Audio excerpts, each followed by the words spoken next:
हो, कल्पना नको मला. कल्पना माणसाला मारिती.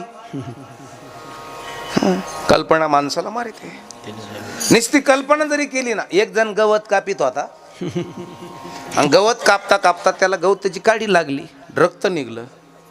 त्याने ते कापाचं सोडून दिलं. घरी गेला, त्याला हळद टाकली, असं बांधून टाकलं. मग 5 वाजता गवत गोळा करायला आला कापलेलं. अनंत महाराज बाबा, आता गवत गोळा करता करता नेमकं काय झालं, त्याने एका असं मोठं ढीक केला आणि नेमकं ते म्हातारं इथं उभा आणि त्याला नाग आहे ना. दादा तुमच्या पशी नाग दिसला, तुम्ही कुठं बसलेले आहेत आता. आता किती अंतर आहे मान तुमचं. त्याला दिसला आणि त्याने असं केलं नागनी. आता त्याला दिसला का डसला? दिसला. तुकाराम बुवा दिसला. पण तरी याच्या तोंडाला फेस आला. कस काय दादा? कस काय बरं? कल्पना. त्याने काय केलं, ते म्हणे दुपाराचं हे जसलं नसन आपल्याला.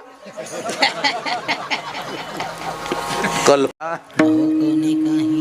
न हो कवणे काळी ही संत मंडळी सुखी असो. कल्पना नको.